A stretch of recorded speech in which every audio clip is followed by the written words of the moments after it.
We talk about Novel Nest. We showcase Warhead. And the question everybody's asking in the comments, am I Brendan Fraser? All that on this week's Indie Author Showcase.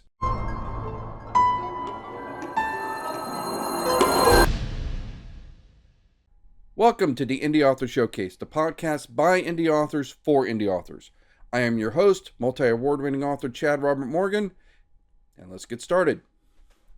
First, let's go into our newest reoccurring segment, Am I Brendan Fraser? Handing it over to Brendan Fraser Watch. Brendan Fraser Watch.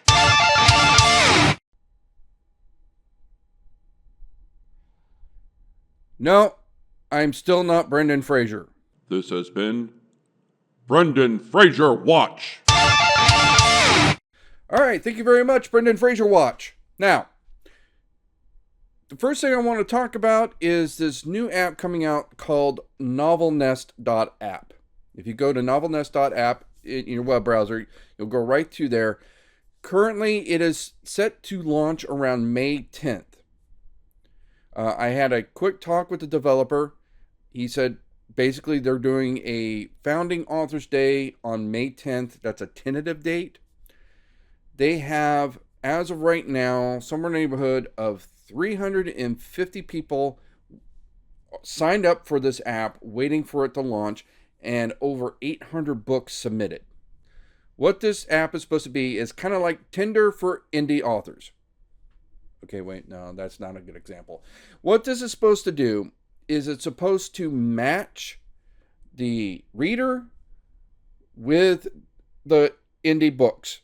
In other words, it's supposed to look at your profile, compare that to what people have added about the books, and try to make a more intelligent match than, like, say, Amazon does, where it basically just says, oh, okay, you liked a horror book, here are some other horror books.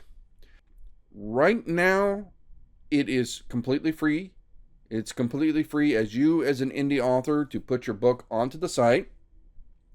Remember, you're not actually putting your book on the site, you're just putting your information on the book. You're not giving your book away for free, you're just letting people know where they can find it, such as on Amazon. If you are a fan of indie authors, if you're a reader, as of right now, it doesn't cost you anything to sign up. The app isn't live yet, from my understanding. Again, he's got, the developer stated he has about 300 to 350 people on standby on the wait list waiting for this thing to launch next month. But when it goes, you should be able to find books that are better suited to your flavor and your style of reading and your favorite genre. So give Novel Nest a shot. Again, right now it's free. I did ask him about monetization, and right now he's just focused on getting the app to work. He does have some plans for monetization later, but as he stated, there will not be a pay to play for authors. There might be some ways to monetize in terms of advertising or some other kind of premium service, but just getting your book listed so readers can find it should always be free, if I'm understanding the developer correctly. So go over to novelnest.app and give it a shot. If you're an author, try putting your book into his catalog so new readers can find you. If you are a fan of indie authors and want to find your next favorite author, sign up for Novel Nest, and in about 3 weeks, you might be able to find a few new people. So give that a shot. In terms of the world of the indie author, things are a bit slow now. Nothing major has happened this week. Again, as a reminder, at the end of May is going to be Monsterpalooza. May is also when signups for the OC Book Fair is going to happen. This will be the third year they're doing the OC Book Fair. I heard last year did rather well. I actually applied for last year and never heard back. Although a friend of the show, Frontline Comics, I believe, was at OC Book Fair. Again, if you are an indie author, especially if you're kind of local, if you're in the OC area, you might want to check out the OC Book Fair starting in May and see if you can't get yourself signed up for that. Other than that, there's not really anything major in indie author news that I have heard. So we'll keep this podcast a little on the short side, and we'll go straight to this month's review. Or I keep saying review. We don't do reviews. This is a showcase. I wanted to show off an indie author. I'm not reviewing an indie author. We've talked about this before. Why I don't do reviews is, first of all, reviews are very subjective. Okay. I have reviews on my book that run the gambit. Some people, oh, this book was really good, and it's still like a 3. I'm like, if it was really good, why are you only giving it a 3? Some people dig this book and they give it a 5. Other people give it a 3. I mean, it's the same book. So,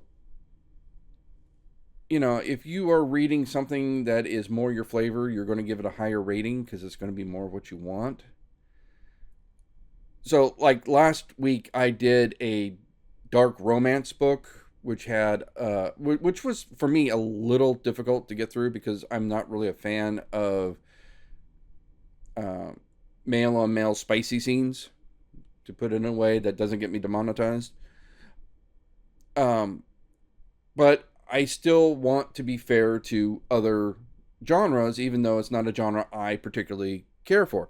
And again, it wasn't that it was badly written or it's a bad book. It's just covering a subject that I don't particularly enjoy. I don't think two guys going down on each other is particularly something I want to read about.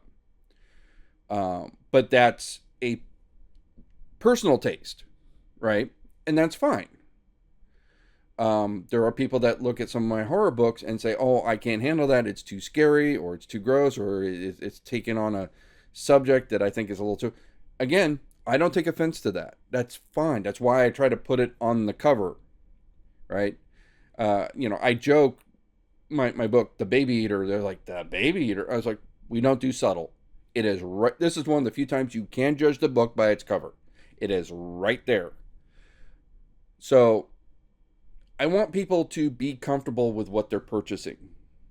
Okay? If they're not into, really raunchy, porky style comedy, they don't want to read ISF. If they're not into, visceral monster horror where infants are on the menu, you don't want to read The Baby Eater. But I want you to know that going into it. And if that's not your style, I'm fine with that, right? There isn't going to be... I think if you did do a one-size-fits-all kind of book, it would just appease nobody, right? So going back to last week's review, when we're talking about Feral MMMF, I don't want to disclude that book from the podcast because it's not my style and not my flavor. Because it may not be mine, but it might be yours. And I want you to know what this author's doing, and I want you to know what this book is like, because if it sounds interesting to you, I want you to check it out. But that makes reviewing it hard, because it's not my flavor. I'm not an expert in that type of... So I don't want to give it like a 4-star, 5-star rating, because, my personal biases is going to sneak into the review. So, and I know I've had this conversation like 5 times since doing this podcast. That's why we don't do reviews. We do showcases. I am showing you an author that I think is good. It may not necessarily be an author that I enjoy. But that doesn't mean they're bad, right? It just means it's not my style. And that's fine. And we've interviewed authors on the show that might not be in my wheelhouse, that are great authors. Cynthia Diamond, Jennifer Milne. I mean, they write books that aren't really on the top of my list to go get, because it's not my flavor, but they're good books. And they're good authors. So they deserve to get showcased. And that's the philosophy of the podcast. We want to show off who I think are good authors, not necessarily books Chad likes, is the point. So again, that's why there's showcases, not reviews. And I got to get out of the habit of saying reviews because they're not really reviews. I do actually leave 5-star reviews on every book that we showcase on Amazon when I can find them on Amazon. Sometimes we do things like comics and they're not up on Amazon, that kind of thing. And I do have a backlog, actually. I don't think I've done a review since like December. So I do have a backlog. Anybody that's had their book showcased since around mid-December last year, it's a backlog. I got maybe about 8 or 10 reviews I got to write and get up onto Amazon and Goodreads. So yeah, if your book has been showcased recently, I owe you one. I'll get to it. I have not forgotten you. So with that said, for like probably the 5th time, let's go to this week's showcase. Not a review, showcase. And we're looking at the graphic novel, the first issue of Warhead. Now, one thing I like about indie comics is it's really easy to read. When you're trying to do a book a week for the podcast and you're already working like 2 jobs, just plus trying to be a writer, plus trying to make merch for conventions and everything like that, you have no spare time. So being able to get through a graphic novel like this really helps. And in fact, we actually do quite a few comics and graphic novels on the podcast. And so at the end of the year, we usually do a best of, and I usually do a separate category for comics than I do for books, because I will have so many graphic novels and comics reviewed that there's usually enough to do a whole category by itself. Plus, it is a little bit of an unfair comparison because comics are definitely a different animal than books. This is probably the first comic or graphic novel I've done this year. So just a review, the basic caveat is the problem with doing comics or graphic novels is usually this is a slice of the story. So, and this is typical, right? Because this is going to run on for several issues. I think there's about 4 issues of it. This is actually a collection of the first 6 issues of the comic, I believe. So that too makes it a little bit challenging. Like, for example, when I did Mask of Halaya, they only had individual comics. I did like something like the first 3 or 4. Later, they actually published the first like 5 issues in a graphic novel, and that was just issue 1. So it becomes difficult to recommend the story because you don't necessarily know where it's going. Right? I mean, to be the equivalent of you're getting a book from, say, Scott Harper or from Michael Robinson, and you read the first 4 chapters or 5 chapters, and then you have to make a recommendation on the book. It's unfair, right?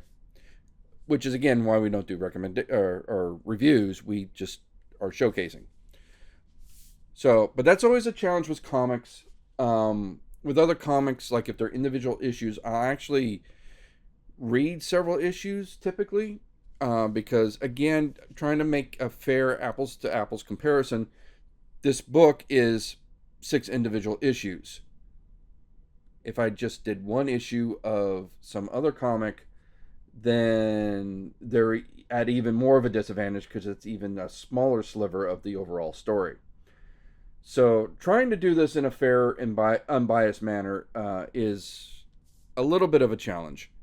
With that said, this is the first 6 issues, and so we are definitely getting a good vibe as to the style. Everything's illustrated in black and white. There's a very surreal feel to the storyline. So there's an offhanded comment somewhere about when people used to be human. Everybody here has got some weird head. Like the this guy's friends, one of them is like he's like a cockroach head. Another one is like an axe. Another one's like three prongs that go into a light socket. There was one guy that had a deck of cards. Another one that's a bird. So something happened in this universe that mutated the populace in very strange ways. And our main character, Adam, he has a head that is a uh, acid green atom bomb. And it does seem to spew some kind of gunk or acid if he gets upset. There is a part of the book where he's being assaulted, and I guess it's part of a fight or flight response. Just kind of, and he's like, ah, the bad guy's, ah, kind of thing. So, the main crux of the book, and I'll just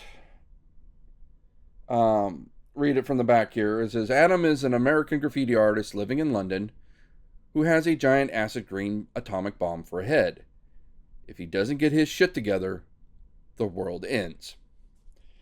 So, this is putting a lot of stakes on what is a very typical human drama, which is trying to get your life in order, especially when you are like in your 20s kind of thing. I was joking about that. My son is graduating high school and is already packing his bags, getting ready to move out of the house. And when I talk to other people of various ages, we kind of get a similar reaction. It's like, yeah, when you're that age, you got everything figured out, right? You're 18, you know everything, even though you've never had a job, even though you still have to go to college and, prepare for a career. You know what you're doing because you're 18 and everything like that. And then when you hit like 20, you have that cognitive dissonance of realizing, oh shit, I actually don't know anything. And you have this very surreal thing where everything that you had figured out like 2 years ago is now like a chaotic mess. And that kind of happens somewhere in your 20s, right? It doesn't necessarily hit right at 20, but as you're getting closer to 30, if you hadn't hit it in your early 20s, you're realizing that people are excelling faster than you because you are still like, that job at McDonald's might have been paying the bills when you're 20, but now that you're hitting 30 and you're like, I'm still here flipping burgers, that kind of thing. Trust me, I've been there, right? In your 30s is usually when you kind of figure your shit out, right? And again, these are general, some people do it earlier, some people do it later, but in your 30s is usually where you hit your stride, right? You don't necessarily figure everything out, but you get a good rhythm going, right? You realize that you figured out basically about as much as you're ever going to figure out. And you just get into the groove. And by the time you're 40s, now you're on the other side of that where you're like, okay, I had everything figured out, but now we're getting to towards the end of things, and like, how do I prepare for my next stage of life where mom and dad are getting older and need care, where I now have grandkids, or how am I going to afford retirement? And then past that is your 50s, and I'm still trying to figure my 50s out, so I'll let you know in about 6 years how my 50s went, okay? That to me is a typical human experience, right? You're cocksure of everything in your teens, 20s, that cocksureness hits reality, and it's a big clusterfuck as your hardcore set ways of how the universe is supposed to work collides with how the universe really works. And by the time you get into your 30s, you resolve those conflicts. And then in the 40s, you're coasting as you're working on your next stage. So the character in this book is definitely late teens, early 20s, and he's in that mode where his life isn't making sense right now, and he's trying to get it together.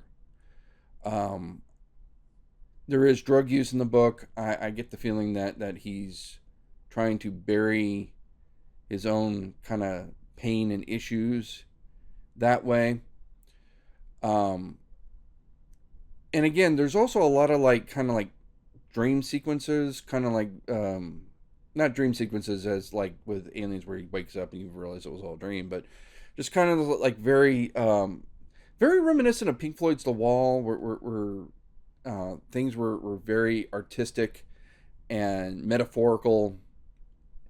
He meets a girl, and then in his mind, the girl is like coming up from a seashell or some stupid thing like that, that kind of thing.